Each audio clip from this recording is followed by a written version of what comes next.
ಪಾಕಿಸ್ತಾನ ಮತ್ತು ಭಾರತದ ನಡುವಿನ ಯುದ್ಧ ಕದನ ವಿರಾಮದೊಂದಿಗೆ ಕೊನೆಗೊಂಡಿದೆ. ನಮ್ಮ ಸೈನಿಕರು ಅಮಾಯಕರು ನೆತ್ತರನ್ನು ಹರಿಸಿದ್ದಾರೆ. ನಾವು ನೋಡ್ತಾ ಇದ್ವಿ, ನಿರಂತರವಾಗಿ ನಮ್ಮ ಸೈನಿಕರು ಸೇನಾ ಕಾರ್ಯಾಚರಣೆ ಮೂಲಕ ಆಪರೇಷನ್ ಸಿಂಧೂರದ ಮೂಲಕ ತಿರುಗೇಟನ್ನು ಪ್ರತೀಕಾರವನ್ನು ತೀರಿಸಿಕೊಂಡಿದ್ದಾರೆ. ದೇಶ ಸಂಭ್ರಮಿಸಿದೆ. ಪ್ರತಿಯೊಬ್ಬ ಭಾರತೀಯರು ಕೂಡ ಬಹಳ ಖುಷಿಯಾದರು ಪಾಕಿಸ್ತಾನದ ವಿರುದ್ಧದ ಈ ಕಾರ್ಯಾಚರಣೆಯಿಂದಾಗಿ.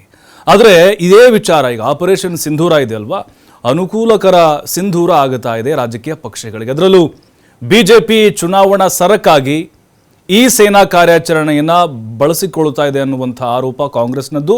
ಅದು ನಿಜ ಅಂತ ಅನ್ನಿಸ್ತಾ ಇದೆ. ಯಾಕಂತ ಹೇಳಿದ್ರೆ ಬಿಜೆಪಿ ಅವರ ಅನುಕೂಲಕ್ಕೆ ತಕ್ಕಂತೆ ಆಪರೇಷನ್ ಸಿಂಧೂರವನ್ನು ಹೇಗೆ ಜಾಹೀರಾತು ಮೂಲಕ ಬಿಹಾರದ ಚುನಾವಣೆ ಪ್ರಚಾರಕ್ಕಾಗಿ ಬಳಸಿಕೊಳ್ತಿದ್ದಾರೆ ಅಂಥೇಳಿ ನೋಡಿ. 17ನೇ ತಾರೀಕು ಒಂದು ಟಿಕೆಟ್ ಬುಕ್ ಆಗುತ್ತೆ, ರೈಲ್ವೆ ಟಿಕೆಟು, ಭೋಪಾಲ್ ಮತ್ತು ಝಾನ್ಸಿ ಮಧ್ಯೆ ಎಕ್ಸ್ಪ್ರೆಸ್ಸು ಟ್ರೈನ್ಗೆ ನಾರ್ಮಲ್ಲಾಗಿ ಬುಕ್ ಮಾಡ್ತಾರೆ. ಆ ಟೈಮ್ನಲ್ಲಿ ಆನ್ಲೈನ್ ಟಿಕೆಟನ್ನು ನೋಡಿದಂತಹ ಸಂದರ್ಭದಲ್ಲಿ ಅಲ್ಲಿ ಆಪರೇಷನ್ ಸಿಂಧೂರದ ಒಂದು ಶೀರ್ಷಿಕೆ ಇದೆ ಮತ್ತು ಅಲ್ಲಿ ಕೆಲವೊಂದಿಷ್ಟು ಬರಹ ಇದೆ. ಜೊತೆಗೆ ಪ್ರಧಾನಿ ಮೋದಿಯವರು ಹಿಂಗೆ ಸೆಲ್ಯೂಟ್ ಮಾಡುವಂಥ ಒಂದು ಫೋಟೋ ಕೂಡ ಇದೆ. ಇದೇ ಈಗ ವಿವಾದಕ್ಕೆ ಕಾರಣ ಆಗ್ತಾ ಇದೆ. BSP ಮತ್ತು ಕಾಂಗ್ರೆಸ್ ಹಲವು ವಿರೋಧ ಪಕ್ಷಗಳು ಕೂಡ ಇದನ್ನು ಕಟುವಾಗಿ ಟೀಕಿಸ್ತಾ ಇದ್ದಾವೆ. ಪುಲ್ವಾಮಾ ದಾಳಿ ಆದಾಗಲೂ ಕೂಡ ಬಿಜೆಪಿ ಹಿಂಗೆ ಮಾಡ್ತು. ಅಂದರೆ ಬಿಜೆಪಿ ಉದ್ದೇಶ ಅಜೆಂಡಾ ಏನು? ಪ್ರಚಾರದ ಸರಕಾಗಿ ಯುದ್ಧವನ್ನ ಅಥವಾ ಸೈನಿಕರ ರಕ್ತವನ್ನ ಬಳಸಿಕೊಳ್ತಿದ್ದಾರೆ ಅಂಥೇಳಿ ಬಹಳ ದೊಡ್ಡ ಮಟ್ಟದಲ್ಲಿ ವಿರೋಧವನ್ನು ವ್ಯಕ್ತಪಡಿಸ್ತಾ ಇದ್ದಾರೆ. ನಿಜಕ್ಕೂ ಬಿಜೆಪಿ ಈ ರೀತಿಯಾಗಿ ಸೈನಿಕರ ಹುತಾತ್ಮತೆಯನ್ನು ಕೂಡ ರಾಜಕೀಯ ಸರಕಾಗಿ ತಮ್ಮ ರಾಜಕೀಯ ಲಾಭಕ್ಕಾಗಿ ಬಳಸಿಕೊಳ್ತಾ ಇದೆಯಾ?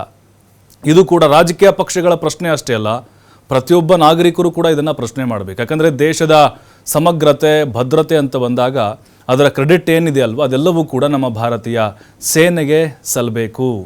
ಹಾಗಾಗಿಯೇ ನಾವು ಹೇಳೋದು, ಯಾವುದೇ ರಾಜಕೀಯ ಪಕ್ಷಗಳ ಮಕ್ಕಳು ಹೋಗಿ ಗನ್ ಹಿಡ್ಕೊಂಡು ಅಥವಾ ಅಲ್ಲಿ ಮಿಸೈಲ್ಗಳ ದಾಳಿಯನ್ನು ಮಾಡುವಂಥದ್ದು ಇಲ್ಲಿವರೆಗೂ ನಾವು ಕಂಡಿಲ್ಲ, ಕೇಳಿಲ್ಲ. ಹಾಗಾಗಿಯೇ ಅಲ್ಲಿ ತ್ಯಾಗ ಬಲಿದಾನ ಆಗೋದು ನಮ್ಮ ದೇಶದ ಯೋಧರದ್ದು.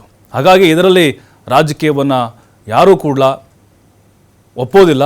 ಜನಸಾಮಾನ್ಯರಿಗೂ ಕೂಡ ಇದು ಅರ್ಥ ಆದರೆ ಒಳ್ಳೆಯದು. ಇದರ ಬಗ್ಗೆ ಚರ್ಚೆ ಮಾಡಲಿಕ್ಕೆ ನಮ್ಮ ಜೊತೆಗೆ ಅತಿಥಿಗಳು ಕೂಡ ಜಾಯ್ನ್ ಆಗಿದ್ದಾರೆ. ಅವ್ರನ್ನ ಕಾರ್ಯಕ್ರಮಕ್ಕೆ ಸ್ವಾಗತ ಮಾಡ್ತೀನಿ. ರಾಜ್ಯ ಯುವ ಕಾಂಗ್ರೆಸ್ನ ಪ್ರಧಾನ ಕಾರ್ಯದರ್ಶಿಯಾಗಿರುವಂಥ ಶ್ರೀಧರ್ ಜಾಧವ್ ಇದ್ದಾರೆ. ಸರ್ ನಮಸ್ತೆ, ಕಾರ್ಯಕ್ರಮಕ್ಕೆ ಸ್ವಾಗತ.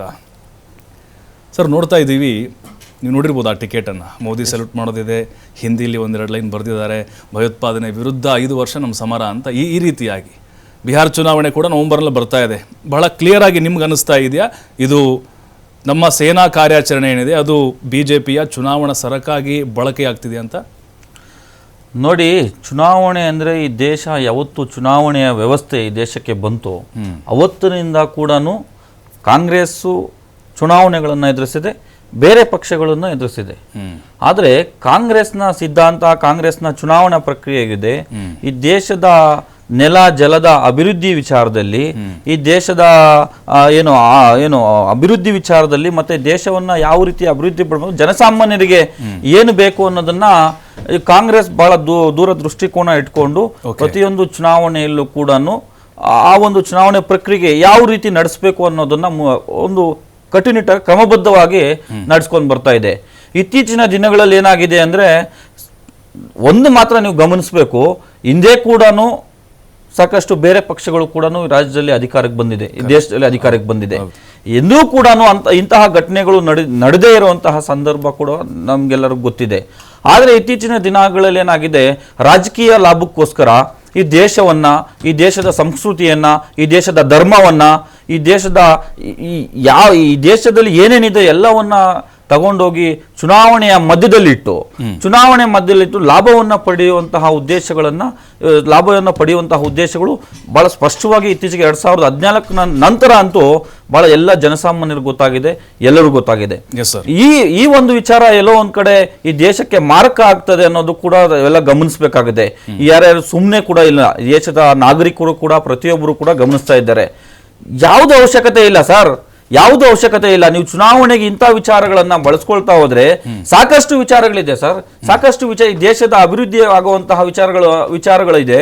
ಅದನ್ನ ಆರ್ಥಿಕತೆ ಆಗಿರ್ಬೋದು, ಮತ್ತೆ ಅಭಿವೃದ್ಧಿ ವಿಚಾರ, ಶೈಕ್ಷಣಿಕ ಆಗಿರ್ಬೋದು, ಮತ್ತೆ ಇದು ಏನೋ ಆರ್ಥಿಕತೆ ಆಗಿರ್ಬೋದು, ಇಂಥ ವಿಚಾರಗಳಲ್ಲಿ ತಗೊಳ್ಳಿ ಕ್ರೆಡಿಟು. ಎಸ್ ಎಸ್ ನೀವು ಯಾರು ನಿಮ್ಗೆ ಬೇಡ ಅಂದವ್ರು ಯಾರು? ಕರೆಕ್ಟ್. ಶ್ರೀಧರ್ ಅವರೇ, ಮತ್ತೆ ಬರ್ತೀನಿ ನಿಮ್ಮ ಹತ್ರ. ನಮ್ಮ ಜೊತೆಗೆ ಮತ್ತೊಬ್ಬರು ಬಿಜೆಪಿ ವಕ್ತಾರರು ಜಾಯ್ನ್ ಆಗಿದ್ದಾರೆ, ಲೋಹಿತ್ ಅವರು. ಲೋಹಿತ್ ಅವರ ಕಾರ್ಯಕ್ರಮಕ್ಕೆ ಸ್ವಾಗತ ನಿಮಗೆ. ನಮಸ್ತೆ.